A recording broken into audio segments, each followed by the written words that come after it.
Baiklah, Assalamualaikum warahmatullahi wabarakatuh. Waalaikumsalam warahmatullahi wabarakatuh. Inna hamdalillah, puji kita panjatkan kehadirat Allah Subhanahu wa Ta'ala. Pada hari ini kita masih diberikan kesempatan dan kesehatan dalam rangka melaksanakan ujian komprehens yang akan berlangsung kurang lebih 50 menit, ya. Dengan 3 sesi, yaitu baca tulis Al-Quran, cuplikan praktek pembelajaran, dan yang ketiga ujian lisan. Baiklah, kita buka dengan sama-sama membaca basmalah. Bismillahirrahmanirrahim. Selanjutnya disiapkan Al-Qur'annya. Dapat. Dibuka saja ya. Surah Luqman saja dibuka ya. Surat. Masih ada?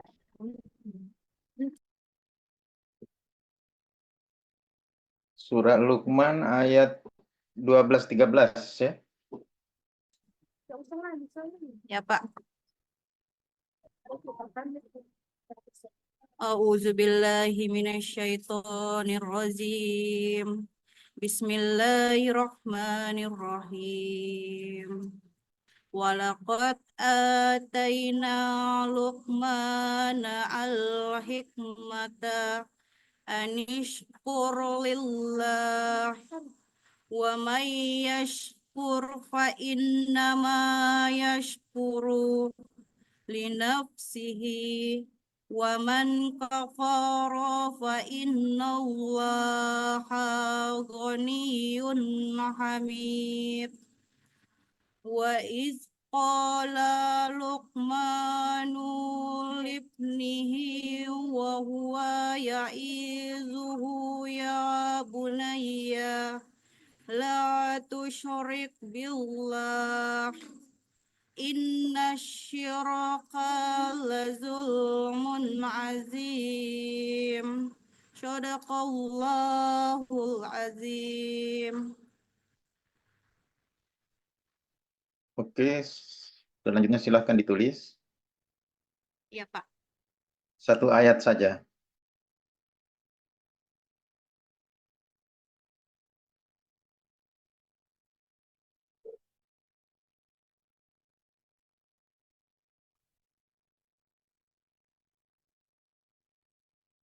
Oke. Ya, Pak. Sudah.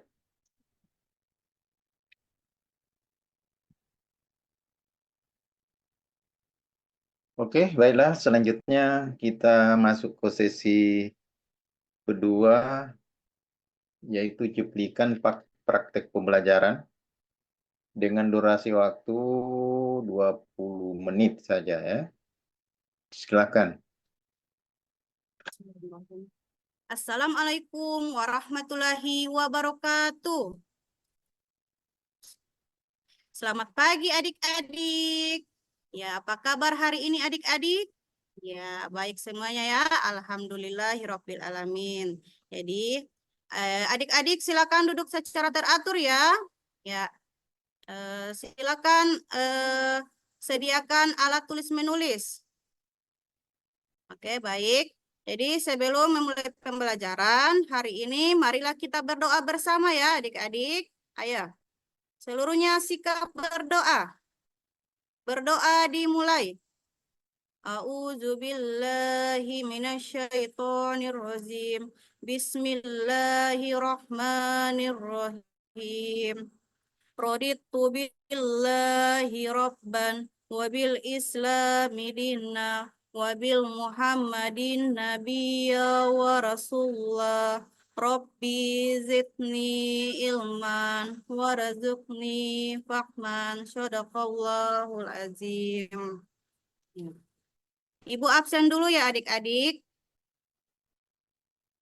Adik Rona hadir? Ya. Adik Dewi hadir? Iya, alhamdulillah ya. Hadir semuanya ya, alhamdulillah. Baiklah, adik-adik, ada yang masih ingat materi yang minggu lalu, yang kita sudah pelajari minggu lalu? Ada? Iya. Iya, Adik Dewi. Silakan. Adik Dewi masih ingat materi minggu lalu? Iya, bagus. Materi minggu lalu itu tentang hadis tentang keragaman ya. Ya. Siapa yang masih ingat bagaimana hadisnya? Ya, ada yang tahu? Baik. Adik Rona? Iya. Silakan Adik Rona. Iya, bagus. Itu hadisnya ya. Berarti Adik Rona masih ingat bagaimana hadisnya ya? Ya. Oke, jadi hari ini kita masuk dalam pembelajaran yaitu materi tentang Asmaul Husna, Al-Malik, Al-Aziz, Al-Qudus, As-Salam, Al-Mumin. Tolong perhatikan materi yang Ibu tampilkan ya.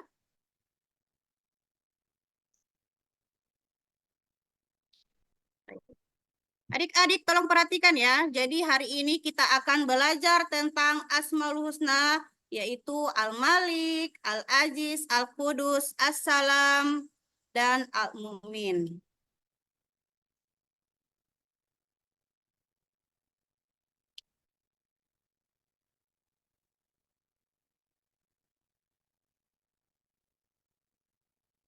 Oke adik-adik, sebelum Ibu masuk dalam materi, Ibu mau bertanya dulu, apakah kalian sudah menghafal Asmaul Husna? Oke, sebagian sudah hafal ya. Ada yang siapa-siapa yang belum hafal? Iya. Jadi ada sebagian yang belum hafal ya. Jadi jika kalian belum hafal, apa yang akan kalian lakukan? Iya. Jadi kita belajar menghafal. Iya, jangan lupa menghafal Asmaul Husna. Ya, jadi ada Nabi Muhammad bersabda, Allah memiliki 99 nama. Bagi siapa yang menghafalnya, maka ia masuk surga ya. Itulah perkataan atau hadis Nabi Muhammad ya. Oke, baiklah adik-adik, perhatikan dulu ya. Jadi hari ini Ibu akan membacakan dulu tujuan pembelajaran. Ya, jadi yang pertama, adik-adik dapat menjelaskan apa itu arti Asmaul Husna, Al-Malik, Al-Aziz, Al-Qudus, As-Salam, dan Al-Mu'min. Ya. Yang kedua, membuat karya berupa kaligrafi beserta artinya secara berkelompok. Ya. Oke, jadi mohon perhatiannya ya. Ibu akan menjelaskan dulu apa itu Asmaul Husna. Perhatikan.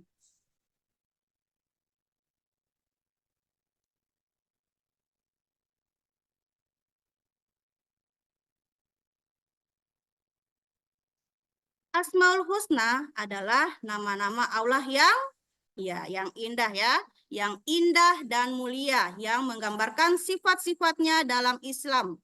Terdapat 99 Asmaul Husna yang dikenal luas, yang masing-masing memberikan pemahaman tentang kebesaran, keagungan, dan keindahan Allah. Kata Asmaul Husna berasal dari bahasa Arab, yang artinya bahasa Arab asma yang berarti nama-nama dan husna yang berarti indah atau baik.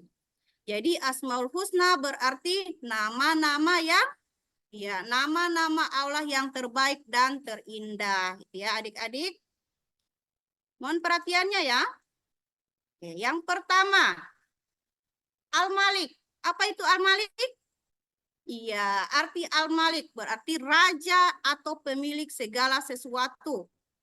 Allah adalah raja segala raja, pemilik seluruh alam semesta yang mengatur dan memerintah segala yang ada di langit dan di bumi. Ya. Implementasi. Menyadari bahwa segala sesuatu di dunia ini milik Allah mengajarkan kita untuk selalu bersikap amanah dalam menggunakan apa yang diberikan olehnya dan menjauhi sikap sombong ya. Jadi apa yang Allah sudah titipkan sama kita tidak boleh sombong ya. Ya, ada adik-adik ada yang bisa memberikan contoh dalam kehidupan sehari-hari? Iya, bagus ya. Jadi tidak boleh bersikap sombong. Apalagi? Iya, tidak boleh ria, tidak boleh memamerkan apa yang kita punya ya. Iya, bagus ya adik-adik. Oke, yang kedua, Al-Aziz. Al-Aziz berarti yang maha perkasa. Ya, Allah memiliki keperkasaan dan kekuatan yang tidak tertandingi, serta tidak ada yang dapat mengalahkan atau menandinginya. Ya, adik-adik. Jadi mengakui kekuatan Allah yang maha perkasa, kita harus selalu tawakal dan berserah diri kepadanya dalam setiap usaha yang kita lakukan. Selain itu, kita harus bersikap tegar dan kuat dalam menghadapi cobaan. Karena kita memiliki Allah yang maha kuat di sisi kita. Jadi, ketika kita mendapatkan cobaan, apa yang harus kita lakukan? Iya, selalu berserah diri kepada Allah, memohon ampun, itu ya. Jadi, berusaha. Jangan lupa selalu berdoa kepada Allah. Iya, adik-adik. Kemudian Al-Qudus. Yang ketiga Al-Qudus. Yang berarti apa adik-adik? Oke, yang maha suci. Allah bebas dari segala kekurangan, cacat, dan ketidaksempurnaan. Dialah zat yang paling suci dan sempurna dan dalam segala aspek. Sebagai hamba Allah, kita dituntut untuk menjaga kesucian diri dari dosa dan maksiat, serta selalu berusaha mendekatkan diri kepadanya melalui amal ibadah yang bersih dan niat selain karena Allah. Ya, adik-adik, contohnya bagaimana adik-adik? Iya, itu adik-adik. Jadi kita menjauhi segala larangan Allah ya, seperti apa adik-adik? Iya, bagus. Seperti apa? Membuli, boleh. Apalagi? Iya, menghindari maksiat seperti apa? Iya, berduaan. Berduaan laki-laki dan perempuan. Itu tidak baik ya adik-adik? Iya, meminum minuman keras. Berzina. Oke, bagus adik-adik. Iya. Jadi adik-adik jangan usahakan hindari apa ya segala larangan Allah ya. Jadi dekatkan diri kita kepada Allah dengan cara apa? Dengan cara iya sholat, zikir, membaca Al-Quran. Iya, jangan lupa juga belajar. Iya. Oke, kemudian yang keempat, assalam. Assalam berarti yang maha sejahtera, oke, atau pemberi kedamaian. Allah adalah sumber keselamatan dan kedamaian bagi seluruh makhluknya. Dengan memahami sifat assalam, kita dianjurkan untuk menyebarkan kedamaian dan keamanan kepada orang lain. Kita harus menjadi sumber ketentraman bagi sesama, menjaga hubungan baik, dan menjauhi konflik serta permusuhan. Siapa yang bisa memberikan contoh dalam di lingkungan sekolah? Iya, bagus adik-adik. Iya, intinya jangan saling membuli. Ketika ada teman-teman yang ingin curhat, didengar saja ya. Jangan tidak bagus tidak ini intinya saling mengejek ya. Tidak bagus itu ya. Iya, jadi saling menjaga hubungan. Berteman, mau dia pintar, mau dia bodoh atau dia malas, jangan pilih-pilih teman gitu ya. Intinya kita harus saling menjaga hubungan baik.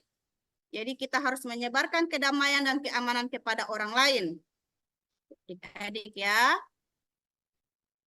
Oke, kemudian al-mu'min. Arti al-mu'min berarti yang maha, iya, maha memberi keamanan.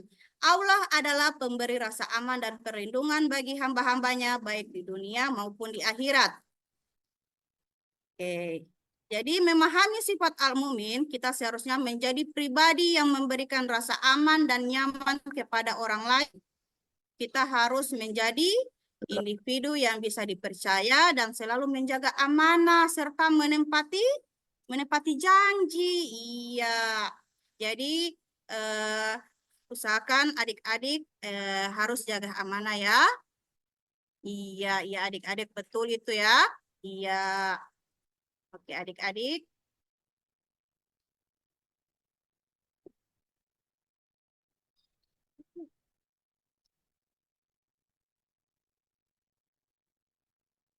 Oke adik-adik, setelah Ibu menjelaskan apa itu Asmaul Husna dan juga Al-Malik, Al-Aziz, Al-Qudus, As-Salam, Al-Mu'min, ada yang mau bertanya? Iya, oke, tidak ada ya? Kalau tidak ada yang mau bertanya, Ibu yang mau bertanya? Iya, oke. Perhatikan ya, Ibu mau bertanya. Apa arti Al-Malik, Al-Aziz, Al-Qudus, As-Salam, dan Al-Mu'min? Iya, betul ya. Ya, berarti ada sebagian siswa yang memperhatikan materi yang Ibu sudah sampaikan tadi ya. Ya. Oke, bagus. Beri aplaus dulu Adik Dewi. Oke, bagus ya. Oke, kemudian yang kedua, pertanyaan yang kedua. Apa salah satu contoh Asmaul Husna? Siapa yang bisa memberikan contoh dalam kehidupan sehari-hari? Boleh. Oke, bagus. Ayo, siapa? Oke. Iya, bagus ya. Jadi, seperti Adik Dewi menjawab ini, bersikap amanah. Iya, betul. Contohnya bersikap amanah. Iya. Sabar dalam cobaan. Oke, bagus ya. Menjauhi maksiat. Iya, bagus. Menjaga hubungan baik. Oke, dan saling menjaga ya. Intinya ya, oke, bagus ya.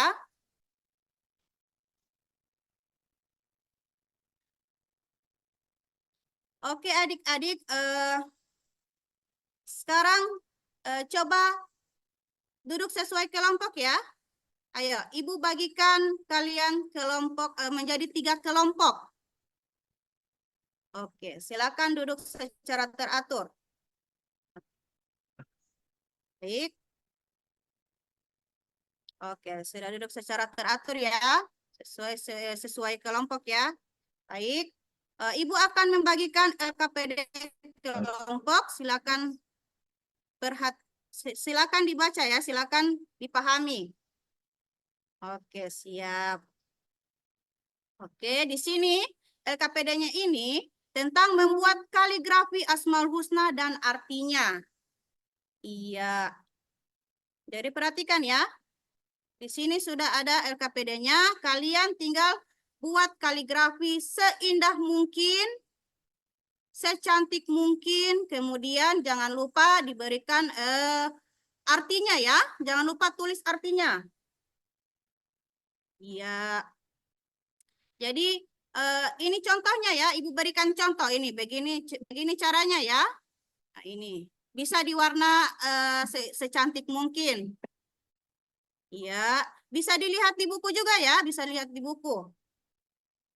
Tulisannya untuk menulis kaligrafi Al-Malik, Al-Aziz, Al-Qudus, As-Salam, dan Al-Mumin. Jangan lupa artinya adik-adik ya. Oke, Ibu berikan waktu. Ayo, silakan dikerjakan.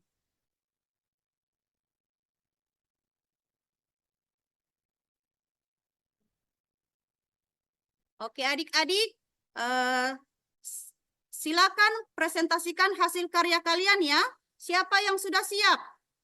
Iya, kelompok 1, 2, 3 sudah siap ya? Bagus. Ayo, kelompok 1 dulu. Oke, sudah bagus ya. Beri aplaus dulu untuk kelompok 1. Oke, sekarang kelompok 2. Baik, terima kasih ya. Sudah sangat bagus. Kelompok 3. Oke, sudah sangat bagus ya. Beri aplaus dulu untuk kelompok 1, 2, 3. Ya, jadi hasil karya kalian ini sudah baik ya. Jadi insya Allah hasil karya kalian ini akan ditempel di dalam kelas kalian ini. Ya, oke, baik. Jadi setelah kita mempelajari semua ini, mempelajari materi ini, adik-adik ada yang bisa menyimpulkan materi yang dipelajari hari ini? Oke, silakan Adik Rona.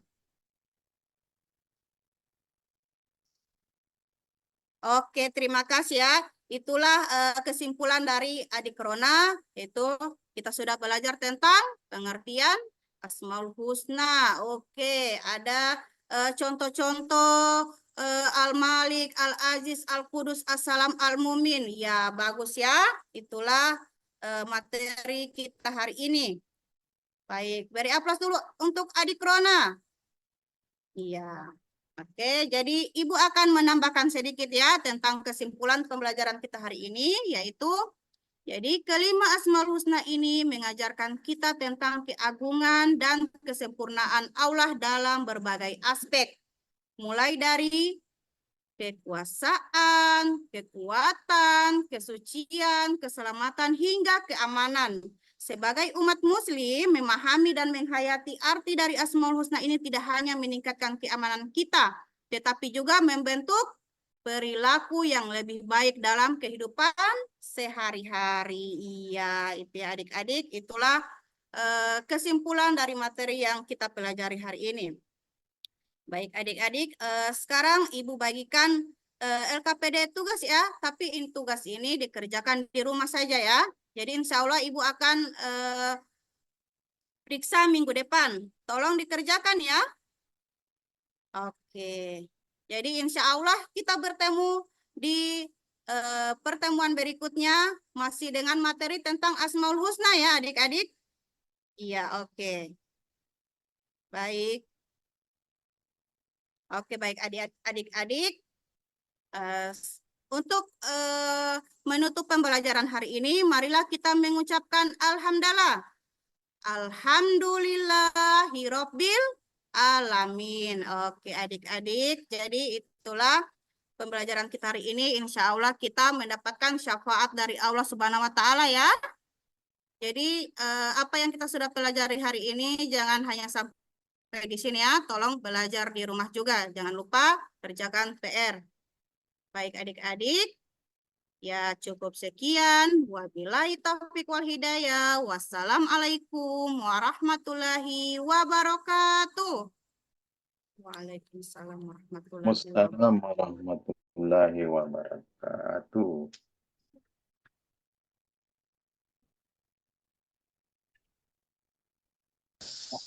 Waktunya ya. Ya, Pak. Waktunya hampir pas. Oh, iya, Pak. Cuma tak kurang 2 menit ya. Iya, Pak.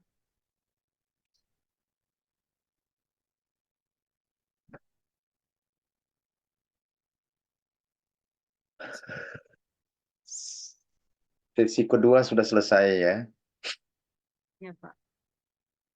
Tarik-tarik napas dulu ya. Iya, Pak.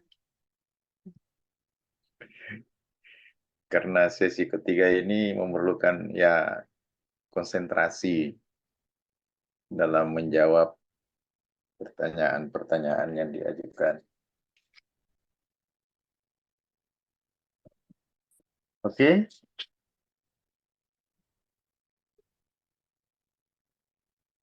Baiklah kita mulai sesi ketiga tanya jawab. Pertanyaan pertama,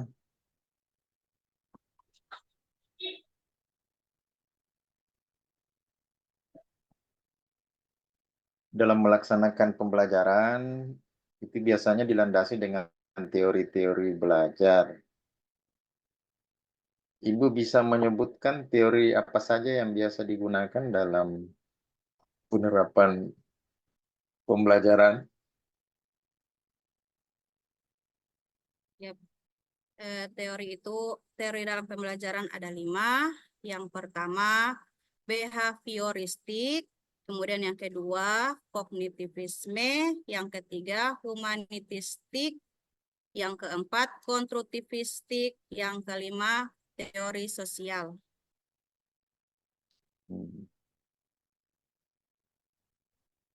Bisa dijelaskan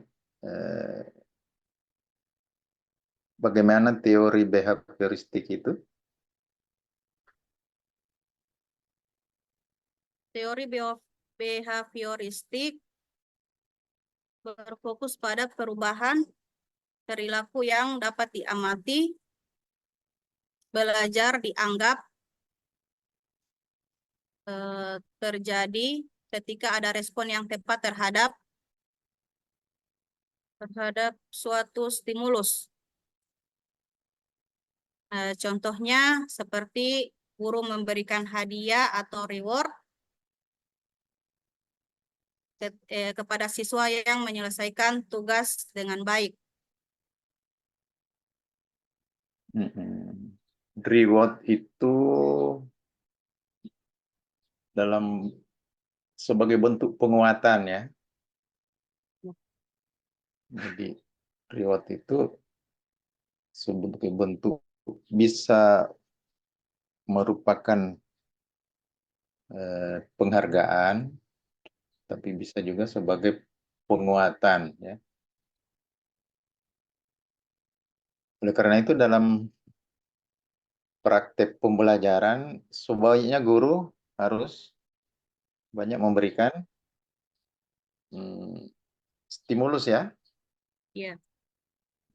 Stimulus atau rangsangan ya dalam bentuk mungkin kegiatan-kegiatan ya yang bisa merangsang terjadinya perubahan tingkah laku. Selain hadiah, apalagi masih ada? Motivasi, Pak.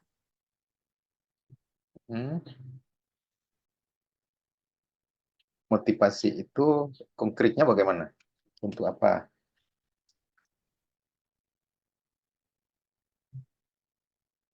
Dengan mendukung siswa, Pak. Dengan mendukung siswa, Pak. Maksudnya dengan memberikan semangat kepada siswa. Kalau dalam pembelajaran seperti berikan video pembelajaran yang menarik, kemudian nilai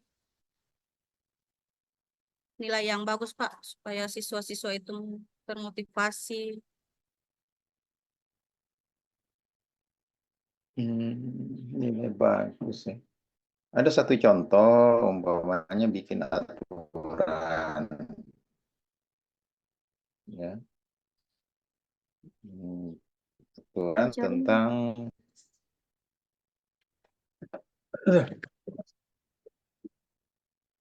sistem poin, umpamanya kalau ada pelanggaran. Nah, itu termasuk stimulus, ya. Iya, Pak. Kalau dia pelanggarannya satu kali, terus hukumannya apa? Iya, Pak. Hafal surah ini. Kalau pelanggarannya 2 kali, dia hukumannya menghafal 2 surah, 3 surah, makanya kan itu termasuk stimulus juga ya. Umpamanya pelanggaran menggunakan HP ya. 1 kali pelanggaran itu hukumannya apa? Itu stimulus juga sehingga perilaku anak itu bisa berubah kan dengan adanya sistem poin itu ya. Iya, Pak. Itu termasuk salah satu tools ya yang bisa merubah perilaku siswa. Jadi responnya siswa dengan adanya sistem poin pelanggaran itu, dia akan berhati-hati kan? Dan itu sudah beberapa sekolah unggulan sepertinya sudah menerapkan itu. Saya pernah lihat itu di Al-Islah ya. Jadi ada sistem poin kalau ada pelanggaran. Itu termasuk penerapan teori behavioristik dalam pembelajaran. Oke, jadi Ibu harus banyak-banyak memberikan stimulus ya, rangsangan apa saja ya, termasuk tadi mungkin ya, hadiah. Nah, untuk yang ranking 1 diberi hadiah. Oke. Baik, untuk pertanyaan berikutnya menyangkut pengembangan pembelajaran. Apa, Pak? Ikut pengembangan pembelajaran. Menyangkut pengembangan pembelajaran. Ya, ini ada banyak poinnya. Iya. Bicara tentang tujuan, alur tujuan pembelajaran, pendekatan PBL dengan PBJL ya. PBL, PJBL.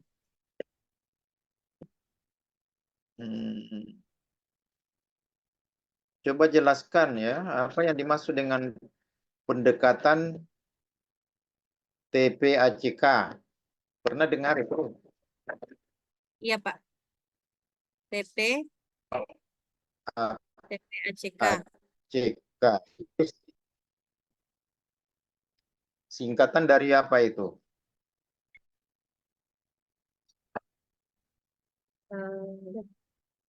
Technical Pedagogic Content Knowledge knowledge knowledge. Yang betul, Oh,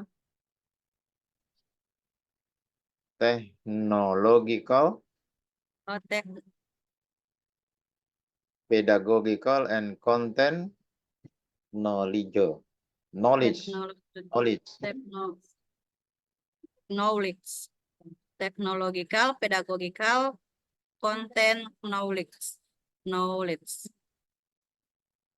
Bahwa guru di dalam mengajar harus menggunakan pendekatan TPACK.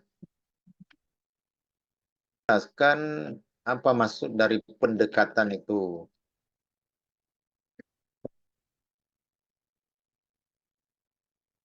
Guru perlu memahami. Guru itu dalam mengajar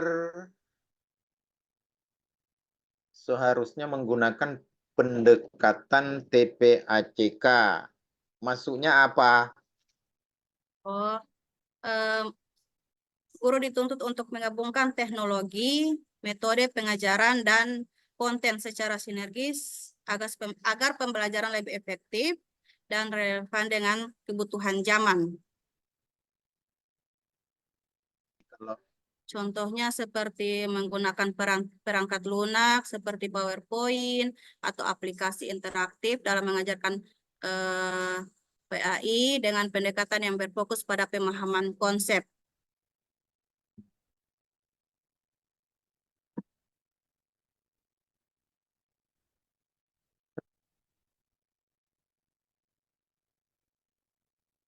Dan itu materi ya, menyangkut jadi pengetahuan tentang materi, pengetahuan tentang pedagogi, pengetahuan tentang teknologi ya. Iya. Akan secara terpadu. Terpadu maksudnya ya materinya itu betul-betul dikuasai.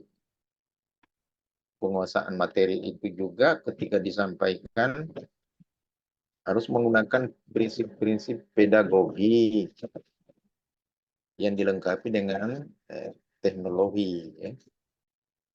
Itu maksudnya.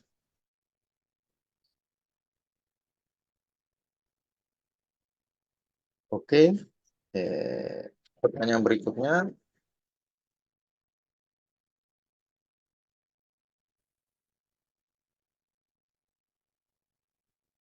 Pada pendalaman materi yang lalu dan juga pada pembuatan perangkat ya, pertanyaan gampang sebenarnya. Komponen-komponen perangkat pembelajaran itu atau modul ajar itu apa saja? Dalam modul ajar itu ada tujuan pembelajaran, ada materi ajarnya, kemudian metode ajarnya, kemudian media yang menghasilkan LKPD, kemudian instrumen penilaiannya.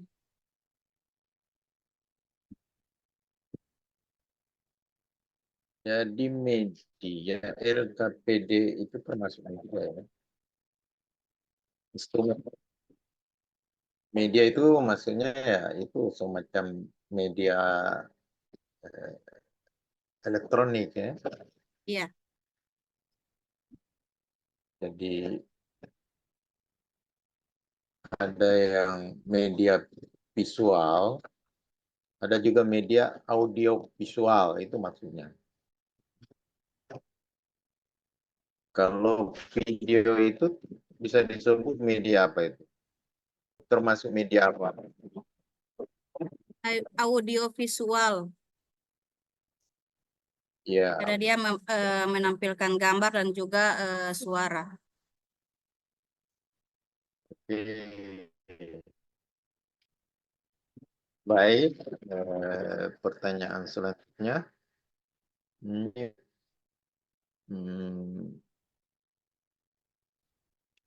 materi ajar ya. Jadi dalam kurikulum Merdeka, materi ajar itu harus bermuatan HOTS.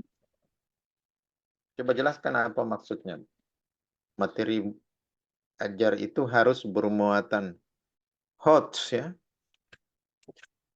HOTS. Oh ya Pak.